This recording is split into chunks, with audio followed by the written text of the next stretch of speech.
In the summer of 1953, Tehran woke before dawn to the growl of army trucks, the clatter of boots, and the whisper of a rumor that seemed to change shape with every street corner. The Shah had fled, the Prime Minister had been dismissed, a coup was underway, the coup had failed, or perhaps it had only just begun. By nightfall, the city's airwaves would broadcast competing declarations of authority, royal decrees would be signed and torn up, and crowds would surge first in confusion and then with a frightening unity.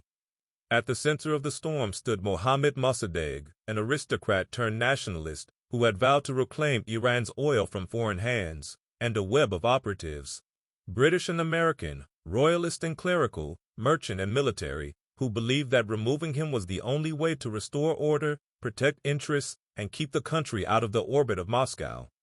The operation had a bland bureaucratic name on both sides of the Atlantic, Boot in London, Ajax in Washington, but its consequences would echo through the Middle East for generations. To understand why a democratically inclined prime minister became the target of a covert operation, we have to step back into a world where oil was empire. In 1908, prospectors backed by the British struck oil in Iran. The Anglo-Persian Oil Company rose from that discovery, and after the First World War it became a pillar of British power, feeding factories, fleets, and the treasury. For decades, Iranian oil flowed out through Abadan, while profits flowed largely in the other direction. Wages and living conditions in the refinery towns became a political issue, and so did the book Balancing Magic, by which Al-Gharidani minimized Iran's share. The arrangement might have survived if not for the way the world changed after the Second World War. Colonial empires were fraying. Newly independent nations were demanding a larger say in the fate of their resources. In neighboring Arabia, the Americans had negotiated a 50-50 profit split with Aramco that looked generous by comparison. Iranian politicians, nationalists, and clerics alike began to ask why their country should settle for less. Mohammad Mossadegh entered this debate with a reputation for integrity and a gift for persuasion. He came from privilege but made a career of challenging palace and foreign power when he thought the national interest was at stake. In 1951, he rode a wave of anger into the premiership and championed a simple, potent idea: nationalize the oil. Parliament answered with a unanimous vote that stunned London. Overnight, AOC became a legal fiction, and the Abadan refinery stood at the center of a sovereignty crisis.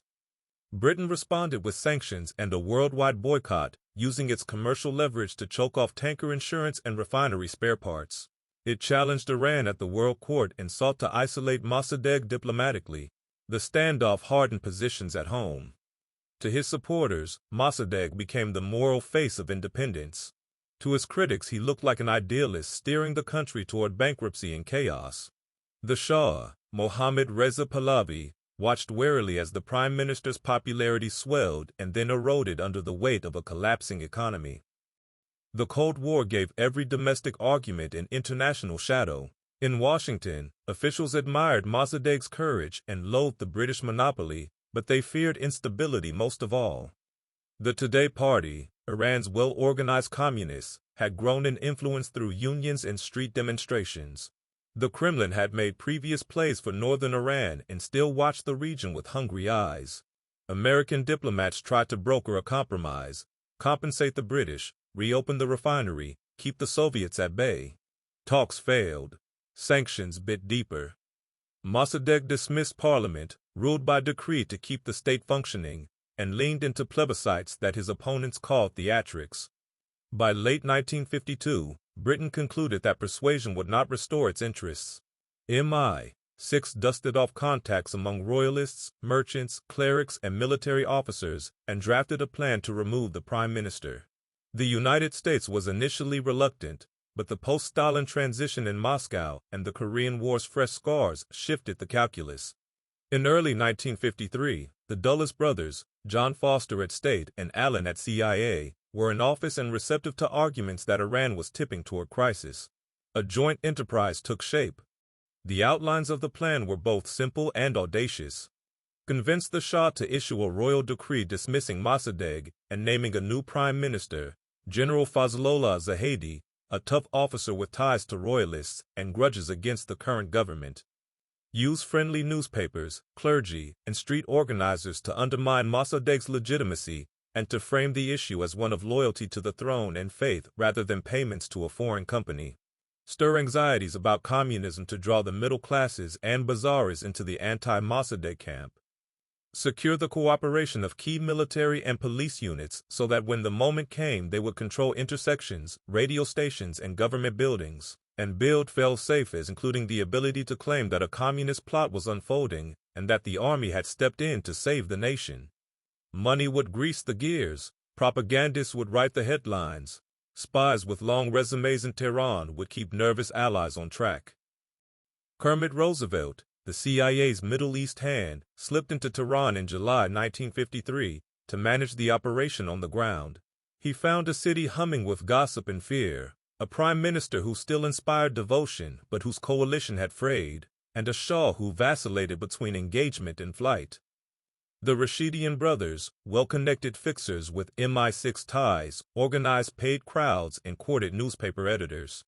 Clerics who opposed Mossadegh's secular tendencies and his challenge to royal tradition preached from pulpits about the dangers of godless politics. The palace arranged clandestine meetings. A CIA psychological warfare team stoked rumors that the Tudeh planned to topple the monarchy and that Mossadegh was preparing to eliminate the clergy.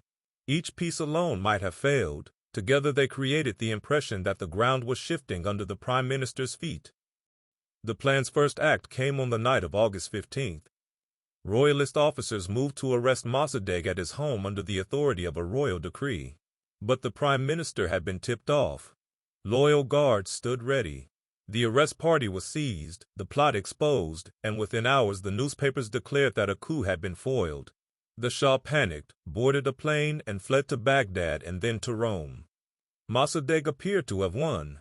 He broadcast calm, promised to restore order, and insisted that the monarchy had overstepped its constitutional role. Many expected the story to end there.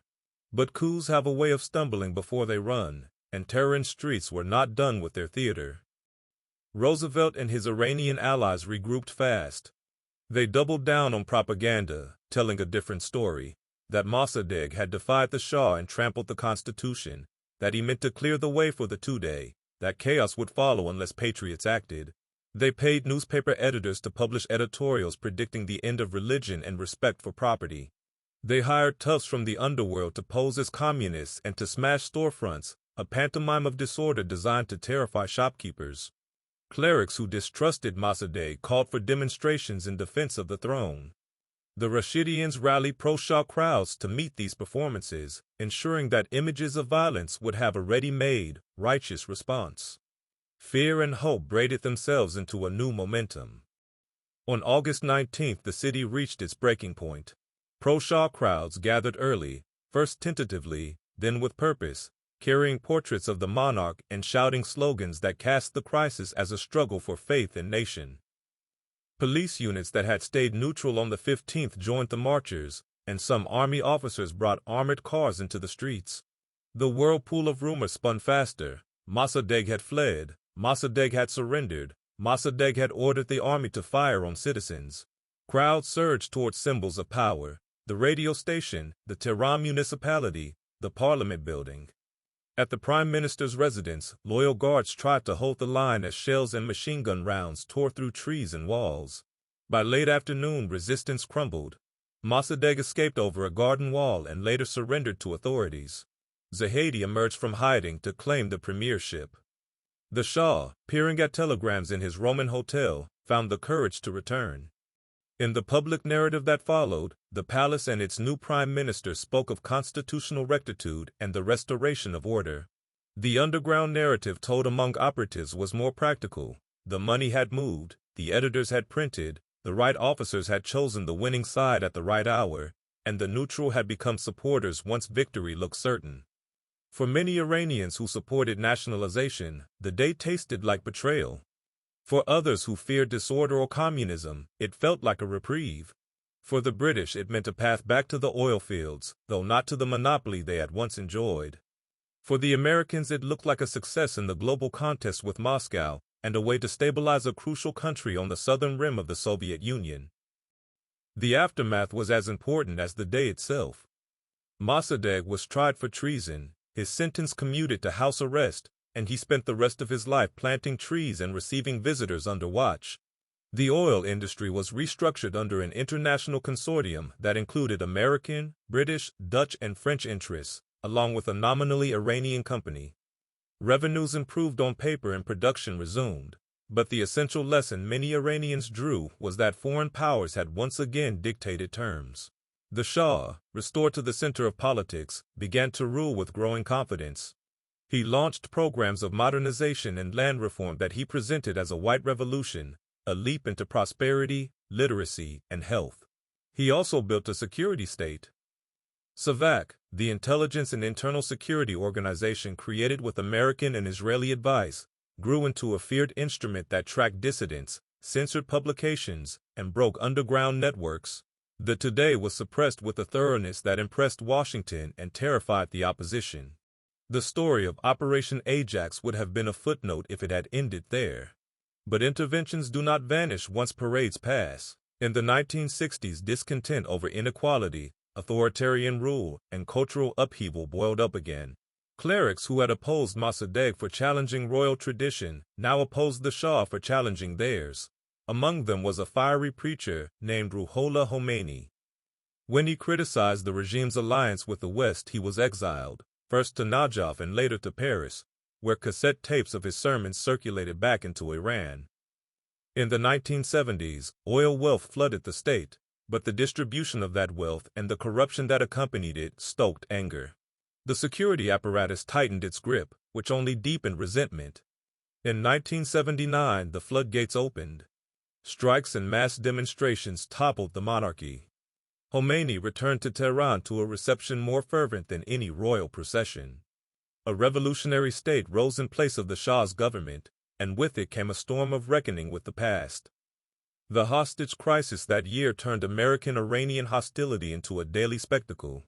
In the New Iran, 1953 became a symbol not merely of a prime minister's fall, but of a nation's humiliation. The documentation of the coup trickled into daylight over decades. Early accounts came from participants who preferred to shape the narrative themselves, casting their roles in a glow of necessity. Later, as declassification rolled forward, internal histories and after-action reports appeared that showed planning, improvisation, and uncertainty. British files revealed MI6's network among merchants and clerics. American files mapped the flows of cash and propaganda. Scholars argued over how much outside money mattered versus internal dynamics, over whether Mossadegh's political missteps made his removal inevitable, over whether the crowds on August 19th were mostly paid, mostly sincere, or, as crowds usually are, a mixture of both. What the record makes clear is that events hung in the balance more than once. The failed first act on August 15th might have ended the plot if the Shah had remained in exile, and if Mossadegh had managed to rally new coalitions quickly. The success on August 19th required not only bribes and leaflets, but also decisions by generals and police commanders who guessed which way the wind was blowing and turned their coats. Why does the story still matter outside Iran? Because it became a template for how states imagined influence during the Cold War. The elements are familiar. Identify a leader whose policies threaten your interests, cultivate internal rivals, frame your aims in the language of constitutionalism and stability, justify the intervention as a defense against an even worse outcome, and then work through money, media, and military leverage to shape the day of decision. Variations of this script appeared in Guatemala the following year and resurfaced around the world in larger and smaller keys. For American officials, Ajax looked like an elegant proof that covert action could deliver results without the cost of open war. For those on the receiving end, it looked like proof that sovereignty was conditional on alignment with superpower interests. That contrast hardened perceptions on both sides and made later attempts at trust that much harder. The ethical debates are not academic. Mossadegh's government had faults. He alienated potential allies, concentrated power to keep the state running in crisis, and gambled that global sympathy for nationalization would outweigh economic pain. Yet he embodied a popular demand for self-determination. By setting that experiment aside through clandestine means, Britain and the United States bought short-term stability at the price of long-term suspicion. When the Shah's regime collapsed in 1979, many Iranians folded 1953 into a narrative about thwarted democracy and predatory outsiders. Even among those who opposed the new revolutionary order, the memory of Ajax served as a warning about the risks of relying on foreign guarantees.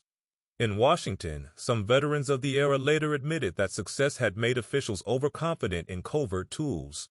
The Church Committee in the 1970s forced a reckoning with the darker corners of policy, and the declassification of documents in the 1990s and 2010s put ink to memories.